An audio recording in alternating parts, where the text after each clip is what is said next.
ready for some black sheep? Exercise is live!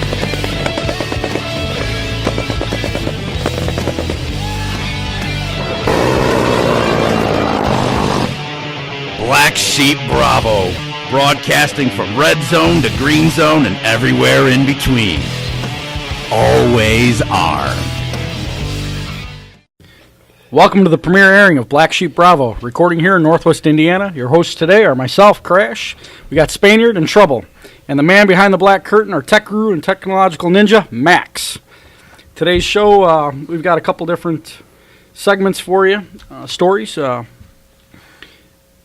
First off, we're going to talk about a special test for a Sikh officer a federal judge ruled is unfair. We're going to discuss Wounded Warrior Project's financial fumble, special operations equipment shortages, a VA manslaughter, VA Accountability Board of Veterans appeal, the Afghan president's claims of the Islamic State being wiped out in the eastern parts of the country, and lastly, the U.S. launches the largest ever joint military exercise.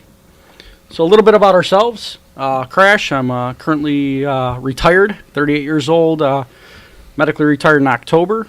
I was U.S. Army. I have a couple deployments. Spaniard, would you say you were Navy, right? Oh, come on, here we go. United States Marine Corps veteran. Yeah. Persian Gulf War. Did a few stints in law enforcement. Retired as a adult film star out in the West Coast. Hence the name Raven. And that was all under the Department of the Navy? Or how did that work? That's classified information. Right. I still can't talk about that, but I think some of you saw some of my videos. So, nice. Here I am today. Awesome. Streaming live all over the place. Nice. Trouble, what's your story? What's your background? I hardly know you. I hardly know me. I think Spaniard just picked you up outside, didn't he? Yeah, he picked me up outside. I had at Home Depot. My nice little calves out. He was like, he was excited about it. But I'm a 15-year vet, Marine Corps and Army. Nice. Yeah. Couldn't decide, huh? Couldn't decide. It was a nice mix of cultures there. Nice. It went from, oh, you're going to just jump on a landmine to, well, we're going to get around that landmine. Now, you're like a really kind of you guys are both kind of like muscular guys there. Muscular? You're like a middle-aged African-American male. How do you get away with wearing the capri pants all the time? You know what? It's about the nice calves. The You calves. got to have He does have nice calves. Yeah, and Spaniard, you shave your arms, man. I shave my arms. I shave a lot of things. Yeah. I got a poster out, so go ahead and nice. as soon as those calendars are out, I'll be able to sell you some. So we're all familiar with the military here. We're all combat vets, all patriots. So the first story that I was looking at today was this judge in Washington D.C. A federal judge declared that special tests for a Sikh officer are unfair. From what I understand is that the Sikh officer is an Army captain of 10 years, a sapper, which is a man of my own heart. Did you guys read up on this story at all? A little bit. And, he's a 10-year Army officer, and he's a combat engineer. And after 10 years, you'd think this guy, he's able to perform his duties. He shouldn't be subject to unnecessary scrutiny. Correct. I agree. I mean, how do you go 10 years and everything's fine, hunky-dory, field problems, OCB, all the other training and everything else, and it was never an issue, and now they're going to put the hammer down on this guy because of his headwear and his beard. Yeah, but my question is, was this going on during basic? Like, did he have a chance to change or? I mean, from my understanding, Marine Corps boot camp, everybody looks the same. You got the same shaved head. Yeah, the Sikhs had an exception. So there's an exception. There is, absolutely. Religious exception. That's been kind of the norm for a couple of years. The Muslims, the Sikhs. Obviously, the beard's really not an issue. So who has a problem with this guy and why? Is what I wonder. They're wanting him to do a headgear test with a Kevlar helmet. They want him to do the Pro Mask seal. Listen, I've got enough deployments to know that it doesn't matter if you have a beard or not. How many of you guys seen the secret squirrels and the operators out working in the indigenous tribe areas? And their beard never got in the way. Right. No. So is this an issue or not? I don't think it's an issue. I think somebody's chasing the rabbit hole, and I think it's an unnecessary target acquisition on this guy for his religious beliefs. Well, does it become a question of, are they trying to find something that supposedly is there? Well, the Defense Department only began allowing Sikhs on active duty to wear their articles of faith in '09 after lifting a ban in the early '80s. Before then, Sikhs served with beards, long hair, and turbans from World War I through Vietnam. I mean, really, we all see the transition, the political transition in the military on appearance. You know, I was a target because of the tattoos, obviously. I thought that was because of your big bulbous head. And you probably went through the same thing with that mustache. Hey, I got a lot of compliments about this mustache. Yeah, we're gonna have to follow up on this story and see where it goes. Final thoughts on that story? You know, looking at his profile and his picture, it's necessary that he looks the way he does, because I'm sure at some point in time he's out there translating, he's out there meeting with counterparts. Very good point. Well, Sikhs are some of the baddest, lack of a better terms, individuals that are out there as far as warriors go. You know, their lineage is just unparalleled. And, I think you're absolutely right. We'll have to follow up on this one. I know he went to West Point and later accepted his commission.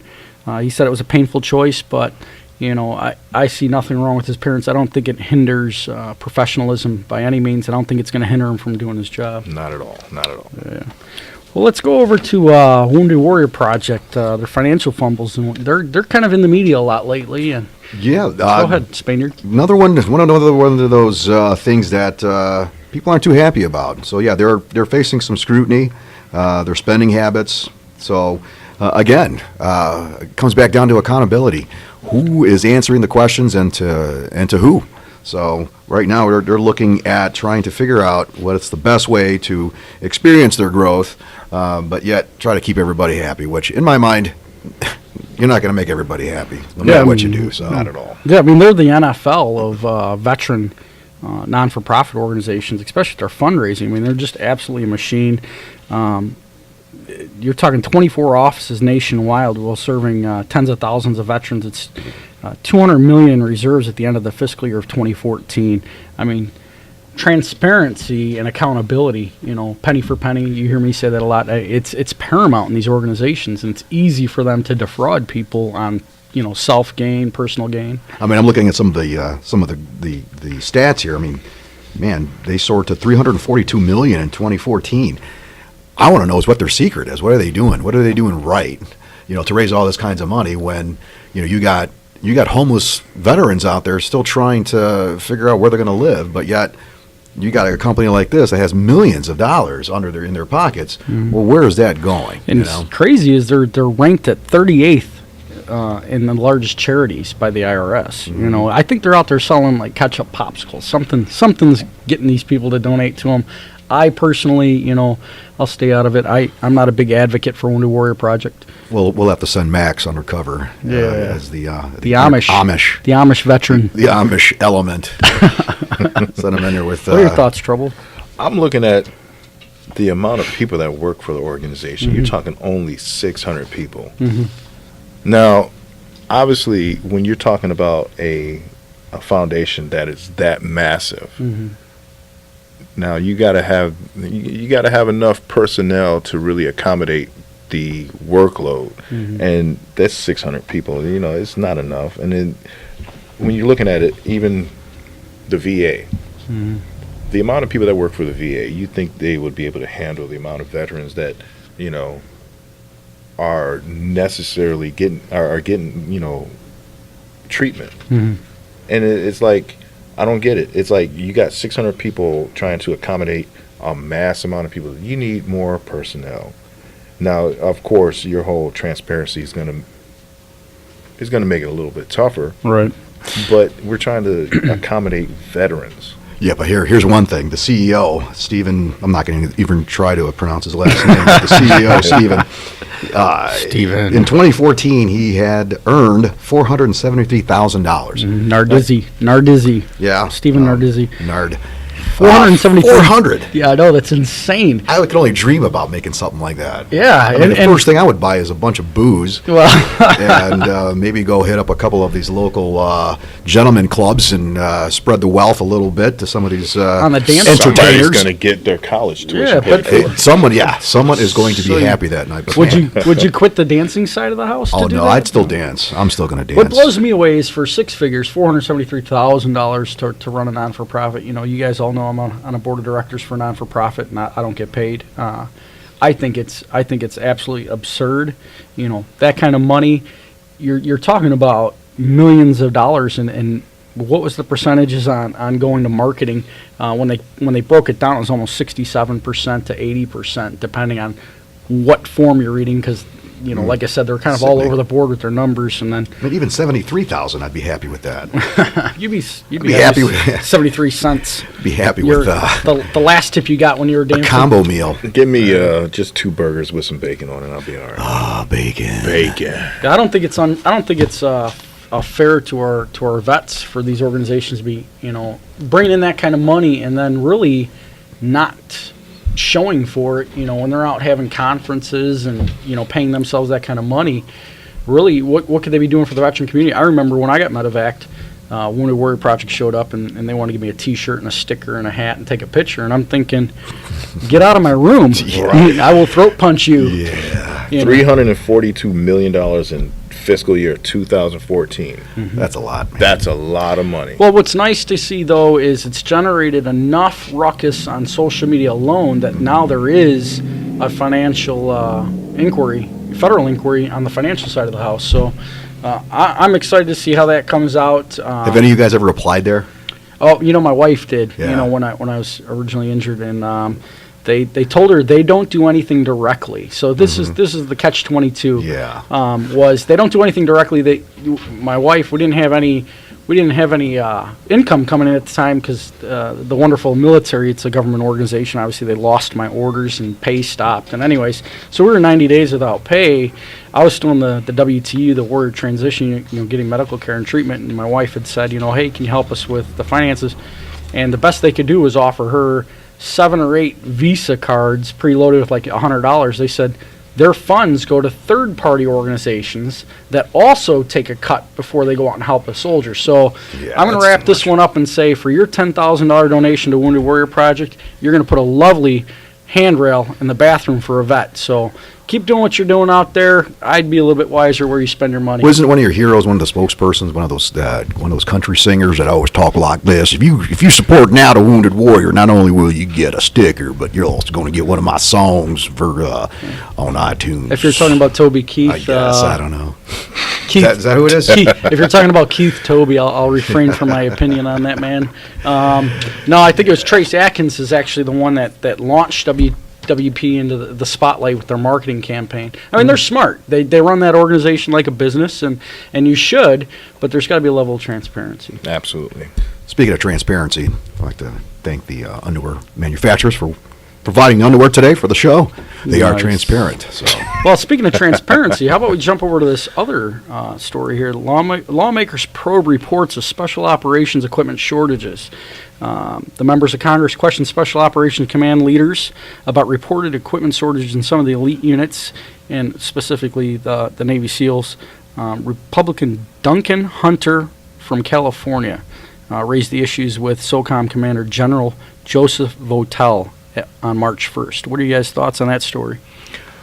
You know, I'd like to know, obviously they're not going to give us detailed information to Right. the public, Right. but, you know, you hear about shortages all the time with the military. Mm-hmm. And you know what?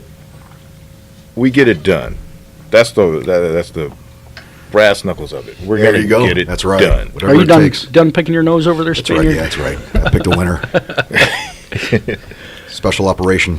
Yeah, no, I feel bad for these guys. You know, I know being in a regular, just conventional line unit, you know, you're short equipment. And, you know, it sucks. It sucks bad. You know, but these guys, you know, they're dependent on this equipment because a lot of times they just have what they need. You know, and they're definitely out there in the suck. Well, how many times have you ever got that excuse? Like, hey, we need something. We need a certain piece of equipment. And Grid they squares, They send you shoreline. something that is duct taped, and you're expected to Get it done. Did you hear That's that fine. C-130 just fly over? Yeah, we man? just, Holy Jesus! Rolling down the strip. So yeah, Yeah, we're getting the but- job done, though, right? Yeah, I We're mean, going to get the job done. The government needs to do better. yeah. I mean, hands down, we just got to do better.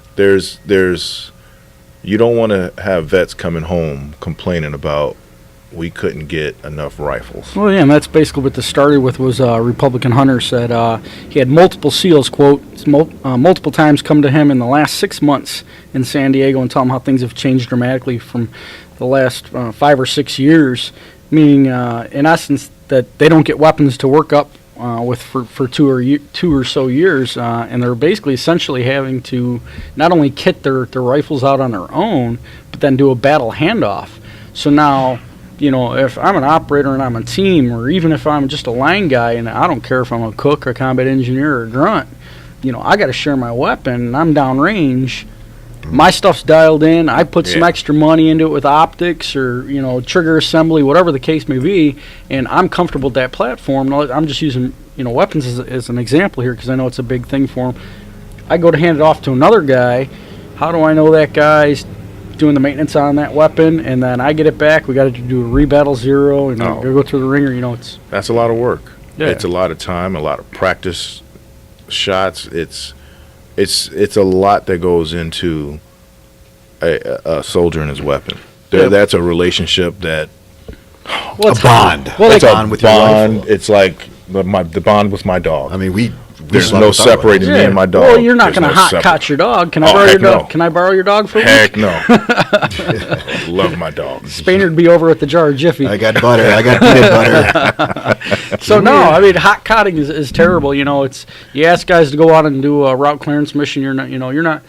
You know, I was overseas and towards the beginning of all this, and I remember, you know, being in the back of a Humvee with sandbags on the floor. That sucked. You know, imagine having to share your Kevlar and your body armor every time you go out. You know, so Well, it's been done. I'm sure it's been I done. mean, even these now. guys are not in their positions because you know these guys definitely need the cream of the crop. You know, and maybe we need to exfil with our equipment from other branches of service in different MOS. Why don't we ask Wounded Warrior Project to Yeah, there spend you some go. of their Now you're millions of onto dollars something, yeah. on some Now you're on- upgraded equipment? Get Now- Mr. Nadizzi to foot the bill for that. Now the question becomes, like I see the story and I've seen other stories like that. I guess my question is, what type of equipment are we talking about? Brand new equipment to the market? Is it actual stuff or equipment that the government has always had? In true government fashion, they were really lucrative with those details. But I did read a lot in some of the forums online that a lot of it was equipment issues. You read? Yes. I didn't realize well, that. if I it's didn't in think- crayon, I can read really I didn't well. think chicken farmers read. It must come with pictures. Well, it does. It's right on the bag, you know. You got to feed the chicken in the Feed the sunrise. It's got a chicken. It little shows a sunrise picture of a chicken. and it shows the sunrise picture. You know. Well, let's follow up on this on the next segment as well and see if we can get some more information. I'll reach out to some contacts. Let's go to a break and we'll follow up with the VA Manslaughter and the VA Accountability Board for the Veterans Appeal.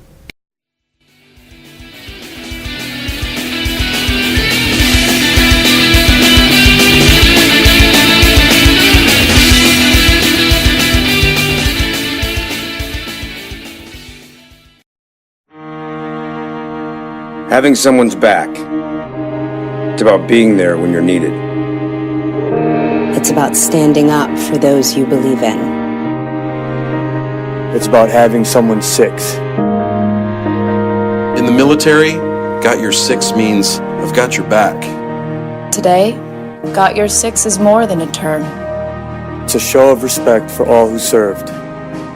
A way to bring military veterans and civilians together. And a way to ensure that they return home to be seen as assets and leaders.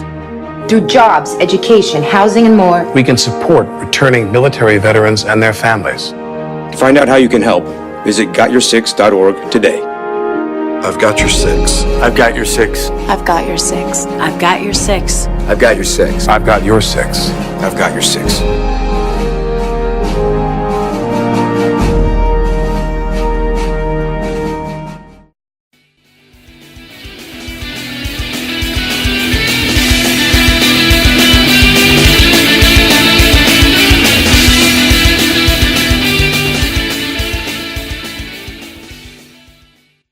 Hey, and we're back. So Great stories, and we'll definitely follow up with those next week. If you guys are out there listening and you're in Dubai or you're in Indiana, Idaho, doesn't matter where you guys are at. Sheboygan, Idaho. Isn't that where you get your mustache wax from? I do, yeah. Nice. Hey, make sure to look us up on Facebook, BlackSheep Bravo. There's only one page out there, and I've got an official page called Official Crash, and on my page you can see me and follow me on Twitter and Instagram. Spaniard, you on the book face? I am on the interweb. I am at Twitter at Spaniard_BLKSHP. That's at Spaniard_Black Sheep, and I'm also Raven L. Spaniard on Facebook. Hit me up if you dare. He likes nudes of men. No, besides that. Chickens. Trouble. Trouble. You are trouble. I am trouble. Your wife said that before she left. Yeah, she said I'm trouble, and I'm probably going to get in trouble when I get home because I'm going to start drinking when I get home, and we're going to cause some trouble. But that's trouble_BS. BLK. BLK. Is it BLK? Yeah, right. It's abbreviated Black Sheep. Nice. I'm fresh out of Kranzer, I'd explain. Oh, man. The capris are too tight. Yeah, they're cutting off circulation. My calves look good, though. Yeah. They do look good.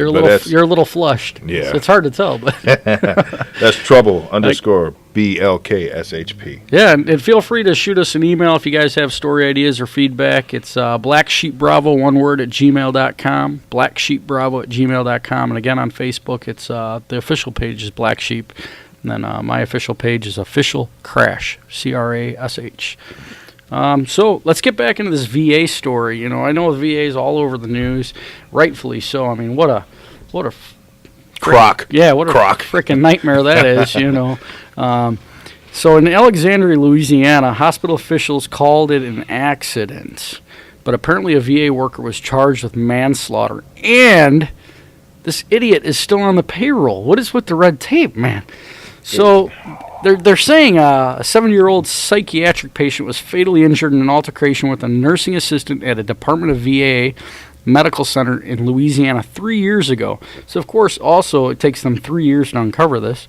But the case became fodder for the VA's congressional critics after local prosecutors charged the employee, 54-year-old Frederick Kevin Harris, with manslaughter in the death of an Air Force veteran, Charles Lee Johnson. You know, here's a guy that gave his life to his country. You know, he's just there getting treatment, and apparently Johnson died a year before a national scandal erupted over chronic delays for veterans seeking medical care. I mean, obviously that's not a no-brainer for the VA. We're all kind of used to that here locally. The deadly encounter has drawn the Alexandria VA healthcare system into a broader conflict between the VA and its Republican opponents, who complain the agency has fired few workers for poor performance. You know, and as we all know, it takes like an act of Congress. You pretty much have to take a poop on the president's desk to get fired from the VA these days. The House Committee on Veteran Affairs has pressed VA officials to explain why they haven't fired Harris, who has remained on its payroll while awaiting trial. I don't know if you guys are following this story in depth, but apparently his sister didn't feel right about the situation after he died, and it was the coroner who found that he was killed from blunt force trauma. She had noticed that he had scars and marks, bruises, whatever the case may be, physical attributes indicating a struggle of some sort, and then later that laid the groundwork for the investigation. And later, upon some interviews, I mean, all the stories from the interviews and eyewitnesses, there were some varying differences, but apparently this guy ended up killing this guy. Now, what I don't understand is this.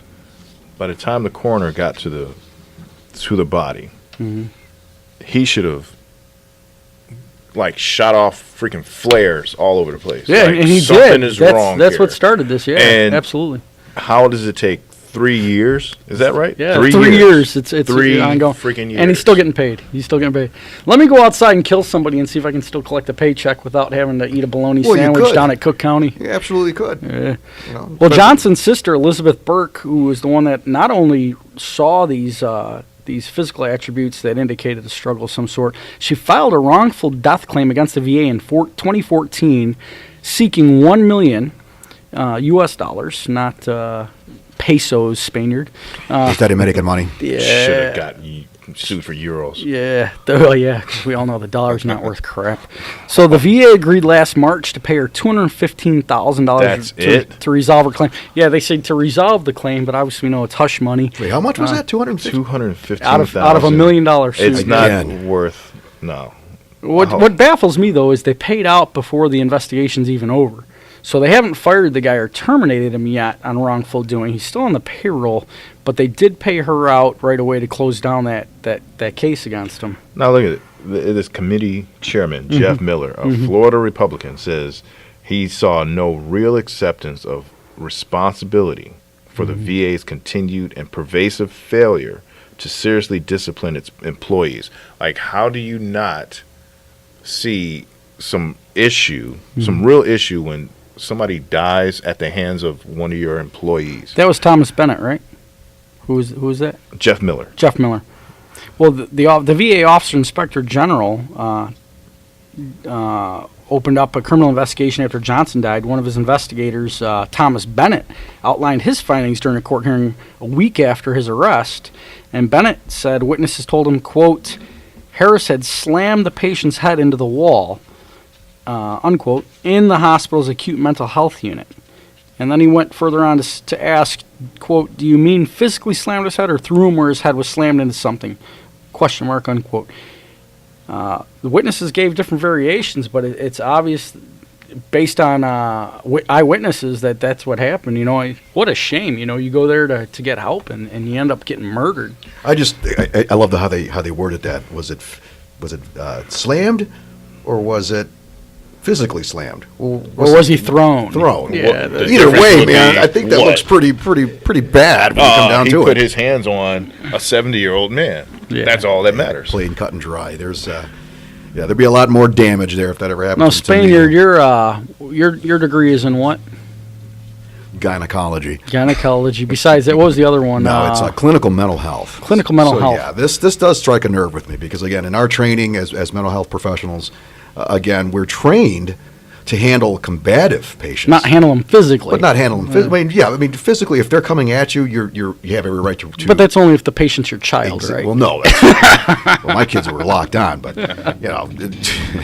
manhandled your kids. That's why I wear a big leather belt all the time. So but in all seriousness, I mean, if a patient came in to see you and you got frustrated with the patient, then I got to find another profession. Because it's going to happen. What would drive somebody in that field to physically slam somebody? I would say burnout. This guy was probably overworked. Burnt out. Does he belong on the other side? Does he belong on the couch? He belongs on the bed. Actually, I'm not talking casting couch. I'm talking like. Yeah, well, yeah. He probably needs help himself. Because, it depends on that casting. If that's the big, hulking black guy, maybe he needs to be on that casting couch. You scare me sometimes. He might need to go see Bubba. Yeah. Right. Well, we're talking about accountability at the VA, which kind of leads us into the next story here. VA takes accountability actions against Board of Veteran Appeals personnel. Story goes on to say Washington, the Department of Veteran Affairs, announced it proposed disciplinary action against 3 Board of Veteran Appeals attorneys and has filed a complaint against 2 board veterans law judges. Accountability actions against the board judges have been referred to the Merit Systems Protection Board, which is direct jurisdiction over cases concerning administrative law judges. Deputy Secretary of Veteran Affairs Sloan D. Gibson filed a complaint against 2 board veteran law judges with the MSPB, and the VA proposed actions against 3 board of attorneys for reasons of misconduct based on information received as part of an OIG, Office of Inspector General investigation. You guys are obviously following this, and what were those? Was it email based? Yeah, I'm seeing this that got emails that were racist and sexist in tone. And what I don't get about these guys, these are highly intelligent guys in very important positions, sending emails over their official emails. Like, how do you get so Sounds like your girlfriend Hillary. Oh, don't get me started. Yes. I know you guys both like Hillary. I saw the posters in the restroom. Sexy at 60. I see that. That's one cougar. she could do some things. You guys are nuts. So, really, with all this stuff going on with the emails right now, how, it's funny that they can catch these individuals making sexist and racist remarks wherever it may be. I don't care if they're talking about squirrel sales at the local flea market. They can catch this, but they weren't able to catch Hillary Clinton without somebody being a whistleblower on that. See, here's my thing. You're government employees. You mean to tell me that you cannot open up a Yahoo account or a Gmail account on your own dime and do that kind of stuff outside office hours, or go to your car to do those kinds of dirty emails? Send a text message. Yeah. Something. But you know what? You have a .gov email. I say all bets are off. Right. Only talk business. If you're going to talk about how you're going to shag the carpet later with Mary Jane Rottencrotch, then I would say do that on your Yahoo. You having flashbacks to basic training again? Yeah. I'm just thinking about Hillary again. Hillary's sexy at 60. She'll be sexy in jail. You know what? All right. She could probably, put her hair in some cornrolls. No. Please don't go there. I dig those Kangles. I'm still digesting my food this morning. And that underarm flab. That's a Clinton trait. Yeah. So I'm waiting for the calendar to come out. It's nice to see that the VA's actually keeping accountability on things, but what a spit in the face that they go out of their way over some emails. Where's the accountability for, the thousands of people that have died waiting for care, waiting for a paycheck, back pay. They're sitting there waiting because these guys got to send out these emails that are so important to their girlfriend. Well, I give a lot of credit to Robert McDonald for stepping into the VA, setting his personal life aside, and taking the higher road at less pay to do something to actually impact the veterans. And I know it's a struggle for him as an individual. There are some really, really phenomenal people at the VA. They're few and far between, but they stick out to us as the veterans, but they're the thorn in the side for the system, the bureaucratic machine. If I was him and he's got his heart in the right place. And then you look around and you look at your counterparts and they're doing the most, can I say this, nine things? Nine. I want to say that too. 9. They keep hammering us on the language. No, in all seriousness, no, you're absolutely right. You got to give credit where credit's due. It's nice to see they're holding these people accountable. But really, where's the same accountability, just last week, that big story out of Illinois, that veteran called a couple helplines, suicide helplines, looking for help, seeking help, wanting to get into Hines VA, which is in Illinois, which is a nightmare in itself. That place is so big it's got its own zip code, and he was turned down. He went to voicemail calling the veteran suicide line, and ended up killing himself the next day, and then gets callbacks from the VA crisis line the following day after he's dead. So his brother answers the phone and he's like, hey, he's already dead. Well, you think it would stop there. No, they call back again because somebody else got another voicemail. Yeah. So now not only did he have to endure the trauma, but now his family has to endure it. Again. Where's the accountability for that guy? So you're telling me they couldn't hire somebody to take live calls? It's like, You got this staff. They were busy. They were in training. They had a PowerPoint session. Oh God, the PowerPoint. Sharp training, sexual harassment training, and EEOC training. It was probably sensitivity training. Sensitivity, which is a sensitive. Can you say that again? Sensitivity. That's beautiful. Yeah, I like that word. It's the word of the day. Well, what about the sexy at 60? Sexy at 60. Dude, I still need to go home and bleach my eyeballs. So. I'm gonna go take a hot shower. How do we take a cold shower? What I want to know is okay. With some Crevassier. I want some Crevassier. If you were in the VA, you could do it out on the job, and they wouldn't fire you. Probably. It'd take 10 years. And then send some sex. So if you guys are if you guys are Robert McDonald right now, right? You're sitting in his office. I'm going to the casino. You're yeah. No, but I mean, gotta give the guy respect. He's trying.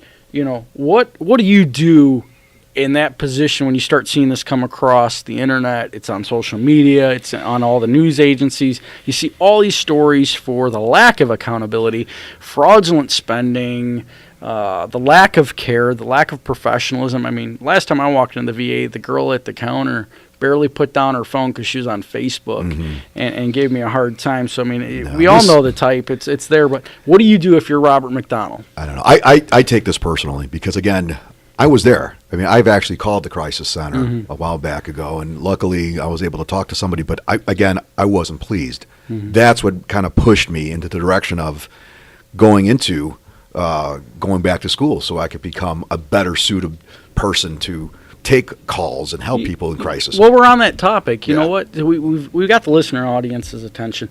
Pull up the Veteran Crisis Line number real quick and give that to them. So trouble. So really, what would you do if you were Robert McDonald? WWRM. What would you do? What would I do if I was Ronald? I'd revamp it. I'll tell you right now. You know what? Yeah. It doesn't work. Fix it right now. Well, it's harder to just revamp.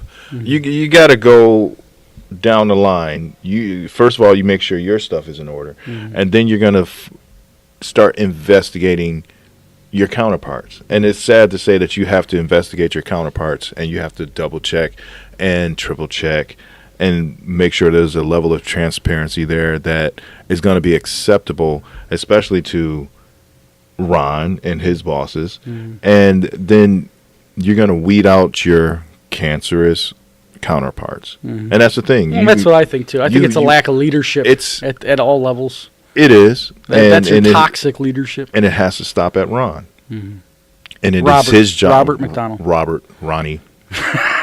They go way back. You guys are on first name basis. You guys drinking buddies? Like Cadillacs. Yeah, nice. Did you guys do PT together in Silkies back when you were in the Marine Corps? Yeah, but the PT was PT every day, and it was it was with that sexy 60-year-old. What's that Veteran Crisis Line number? If they can't get a hold of the VA. Going back on the serious note here, the Veteran Crisis Line is 1-800-273 somehow 8255. Again, 800-273-8255. Press option 1, or you could even text it to 838-255. Again, that text number is 838-255. So if the VA is out for PowerPoint training and nobody seems to answer the phone, the wheel's spinning, the hamster's missing, whatever the case may be, and need help, you can call that number, right? You can call that number, or even better yet, you could even give me a call. Back to accountability in this story here. So some emails. I'm really curious as to what the sexist and racist remarks were, because now what they're saying is these actions, quote, these actions are reprehensible and completely counter to our values. It's funny that is against our values, but we deal with all these other issues at the VA. The VA is going to be a hot topic on the show. I understand that. I'm hoping it recreates itself. And Robert McDonald, God bless you, man.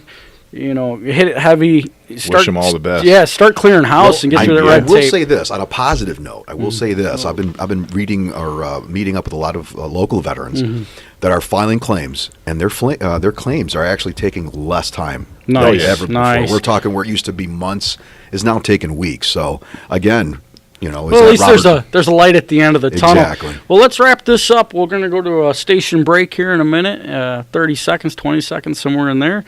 And we'll be back to talk about the Afghan president's claims of the Islamic State being wiped out of the eastern parts of the country. And we're going to have a push-up competition in between. And I'll be thinking of Hillary's cankles. Yes.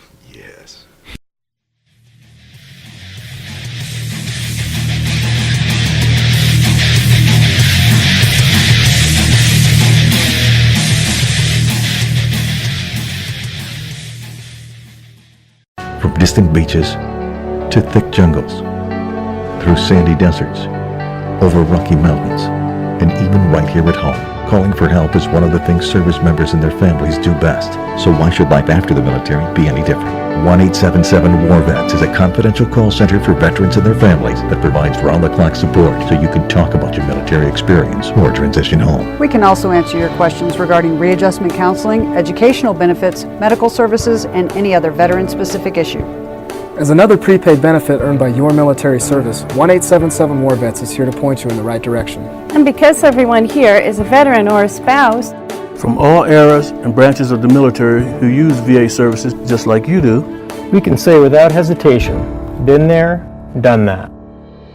Just like your battle buddies were there for you then, We're here for you now.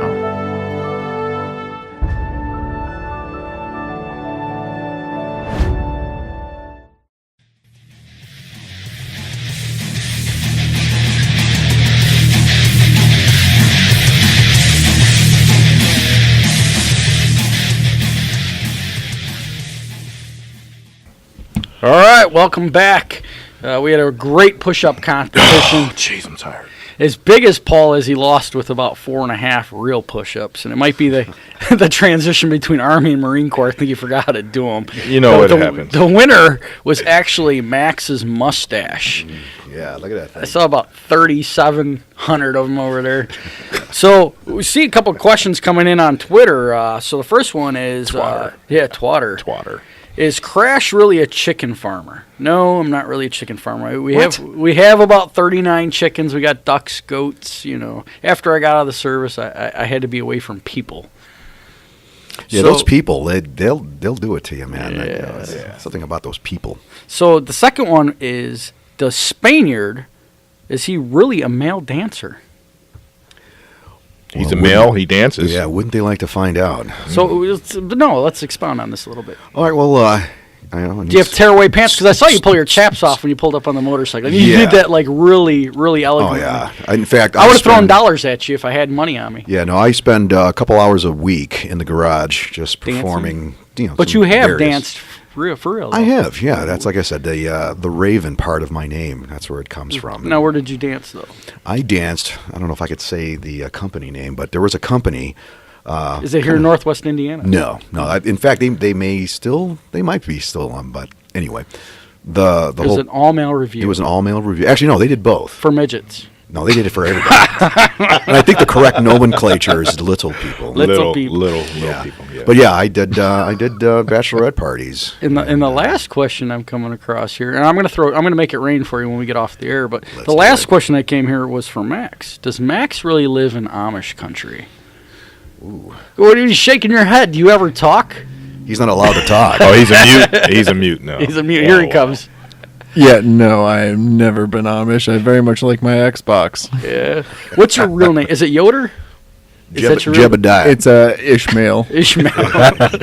So let's go into the next. Wait a second here. Look at the size of his forearms, though. He must churn a lot of butter. The way his forearms glisten with the morning AM dew. All night long, I turn that butter. Well, you can tell he's an 11 Bravo. So let's go to the next segment here. Outside the wire, we've got two stories. The first one, Afghan president claims that the Islamic State has been wiped out of the eastern parts of the country. And the second one was obviously the big joint exercise going on right now in South Korea, Key Resolve and Full Eagle. So let's go into the first one. Afghan president claims the Islamic State is being wiped out of the eastern parts of the country along the Pakistan border. Speaking at the opening of Parliament, President Ghani, said Afghan forces had dislodged ISIS loyalists from regions of Nangarhar province bordering Pakistan.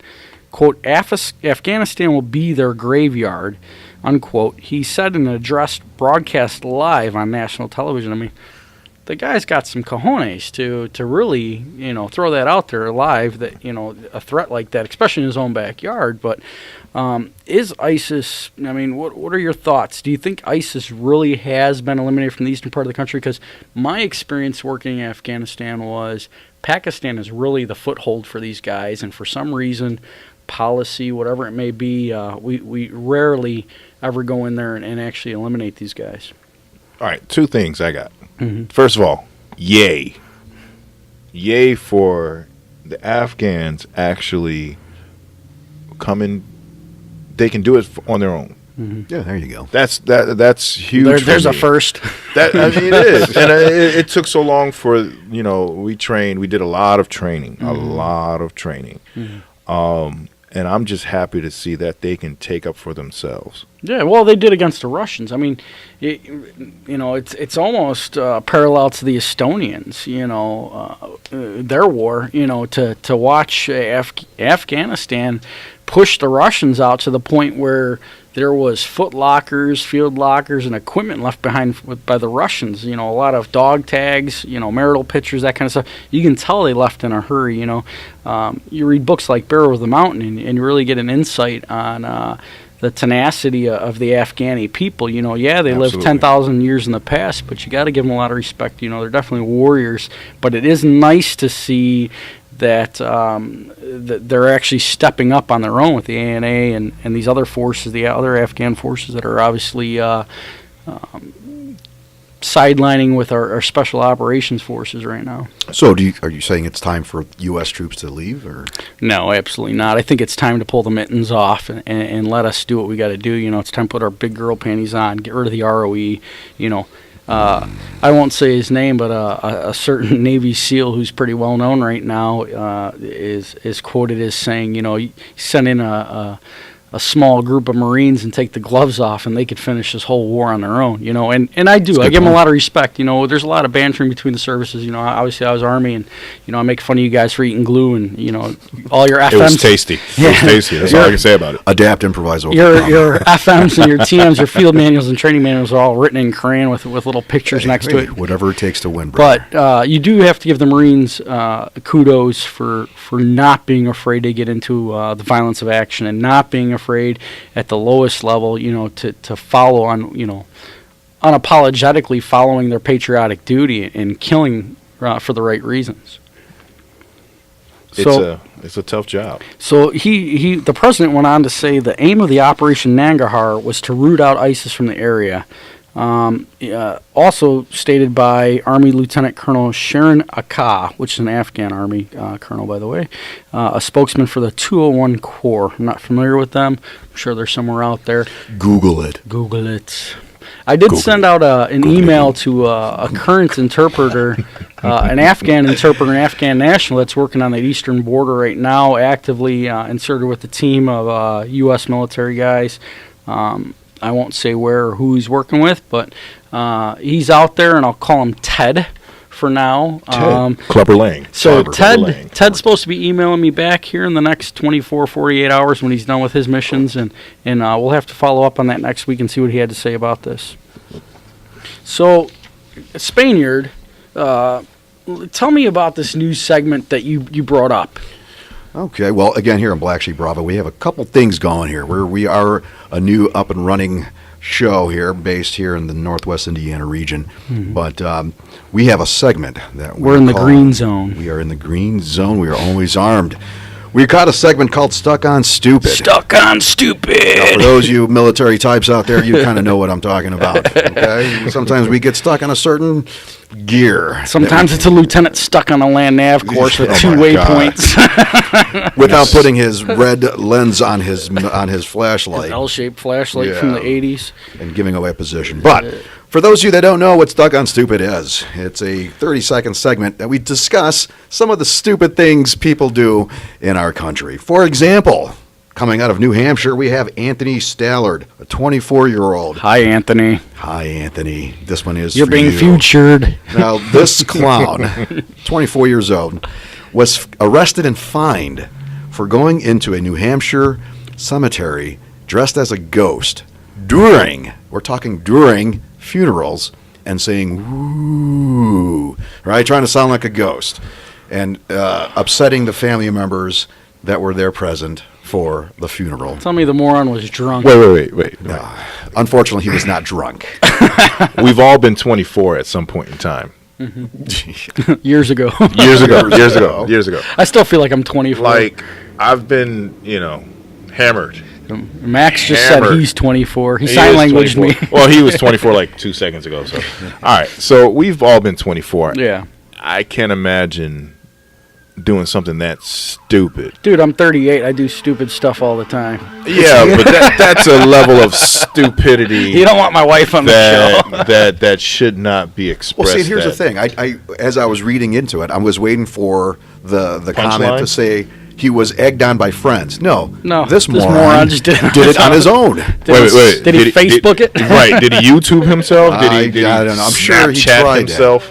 I'm more like the current story to wrap up Stuck on Stupid was over in Roselle. That guy that hit the tree was drunk driving, and the 18-foot tree standing vertically on the front of his car was driving down the road, and the cops pulled him over. He acted like, well, what's the matter? Wait. In a DUI. It was standing on the tree was standing literally vertically in the hood, embedded into the car, and the guy was driving down the road, and there's like an 18-foot tall tree. What kind of car is this? That is well, that's what I said. That's everybody was talking junk about this guy on Facebook, and I was thinking, man, why talk crap? It's like that's the perfect commercial for that car. It was probably a Korean-made car. Ooh. Speaking of Korea, let's do you like that? You like how I did that? Yeah. Let's talk about Korea for a minute. So in South Korea right now, the U.S. is launching the largest ever joint military drills, prompting. You say joint? Joint, yeah. Joint. It's like 15,000 U.S. troops. The VA is still holding off on that policy. So it's 15,000 U.S. That's troops. next week's topic. Yeah, we'll talk about that next week. So 15,000 U.S. troops and 300,000 South Korean troops. It's the largest joint military exercise, and it's prompting fresh warnings from North Korea of indiscriminate nuclear strikes against Seoul and the U.S. mainland. I mean, first off, I don't think North Korea's got the technology to make a paper airplane, but there's still a viable threat there. They've been there. They've been off the radar for a long time. They've got a lot of footholds. I personally probably wouldn't want to go into their country to fight them on their soil because they've been so masked from the world for so long. Well, their women give the best massages. Just throwing that out. I wasn't sure where you're going there with that. I thought you were going to say they make the best lasagna. But so the annual exercise. Trying to get one as a sponsor. If you're in North Korea and you'd like to sponsor us, please give us a call. So the annual exercise is always. What accent was that? I don't know, man. What was that? Please give us a call. The annual it was like a Russian chicken farmer. Yeah, there you go. The annual exercise always raised tensions on the divided Korean peninsula, and the situation is particularly volatile this year, given the North's recent nuclear tests and long-range rocket launch and its fury over the tough UN sanctions imposed by the international community in response. Really, I think Kim Jong-un is an idiot, and I think he's a moron for trying to lead his people into death, to be honest with you. I don't see them having the technology to do any of this. Every time I see that guy, he reminds me of that one kid from that movie, Gangnam Up. Style. No, remember that cartoon Up, where the little kid is in a Boy Scout, and he's like, he's just too happy. You forget I don't watch TV. You don't watch man. TV. Yeah, that's right. That's what it reminds me of. Good afternoon. That's what I see. I see that little kid. He just needs to be just dropped. Isn't he Dennis Rodman's buddy? Who's Dennis Rodman? Rodman? He went and saw him. Dennis Rodman is that colorful character that cross-dresses on TV once in a while. He was literally colorful. He was so 1998. Yeah, Are you family to him? Family? Are you related? Distant. Trouble. Distant. I'm very, sorry. very, very distant. Minus the tattoos. Minus the tattoo, the wedding dress. The same love for Hillary Clinton. But we both like Madonna. You're God, who doesn't?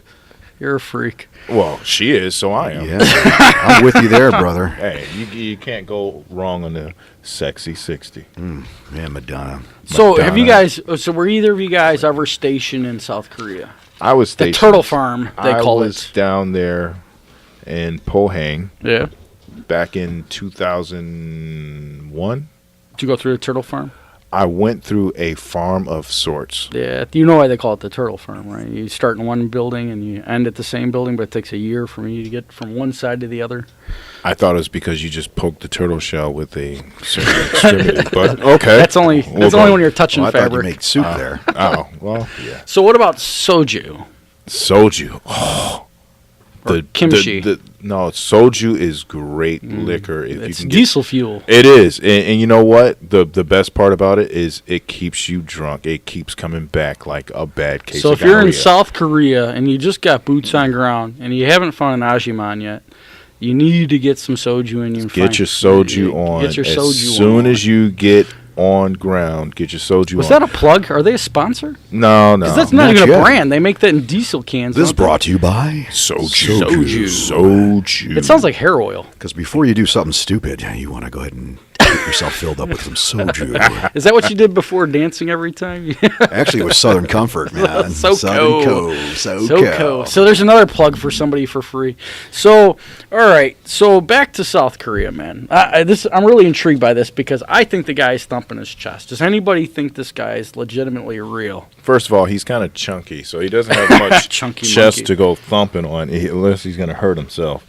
But that country has been so far behind. Like, don't they still produce shows and propaganda in black and white? Like, yeah, well, everything he said. What is he says? He's like the best golf guy in the world. I'm sure. Other stuff. Well, because I know his quote on this whole issue was, quote, "If we push the buttons to annihilate the enemies, even right now, all bases of provocations will be reduced to seasoned flames and ashes in a moment." You know, I mean, I think there is some logical and truth to some of his threats, but as far as having the ability to intercontinentally, launch a ballistic missile at the United States, I mean, come on. Well, he's talking about, he's bolstering about being able to shoot a missile from one backyard to the next, right over the fence. Like, okay. I don't know. He reminds me of one of those, like, hot dog eating champions. I don't know. I look at him, I just can't take him seriously. Yeah. Well, I mean, so he in recent news, obviously you guys are watching, he launched some successful rocket launches, that he claimed was tests for nuclear defense and, that kind of stuff. Is it possible, wrapping up here in 2 minutes, is it possible for him to actually strike the United States? Because I know one of his threats right now is to strike Washington, which came out in the last, I think, 48 hours. He said he would specifically strike Washington with an intercontinental ballistic missile. Years, if not decades, away from the ability to even to fathom it. I think if he dreams about bombing D.C., he needs to wake up and apologize. Yeah, well, and you know what? At the end of the day, I think it's all uncategorized threats, and I think there's no substantiation there. But I feel bad for the people that are right now in the camps over there. We've had Americans prisoner over there for a long time. But more importantly, to our troops on the border of South Korea in this exercise, please end it quick, and please go get a couple pints on us. You can write Spaniard; he'll reimburse you for all those pints. Keep it under $5. Yeah, Trouble would love some soju. So. We're going to follow up on a couple of these stories next week. We appreciate you guys listening in today. We got a lot going on next week. We got a lot in the works. If you're interested in being a sponsor, please reach out to us on Facebook. Don't forget, follow up with these stories with us on Twitter. We love to respond to you guys and interact with you. We're getting the phone lines up and running right now. We're pretty sure somebody stole the phones about 2 days ago, so we got to buy some new phones. And well, they were rotary, so it's rotary. All right. Well, no, I left it's it going to at be a good upgrade. One of those gentleman clubs. Nice. I'll have to go back and find it. Well, you guys have a great day. God bless. This is Crash. We'll talk to you next time. Hoorah.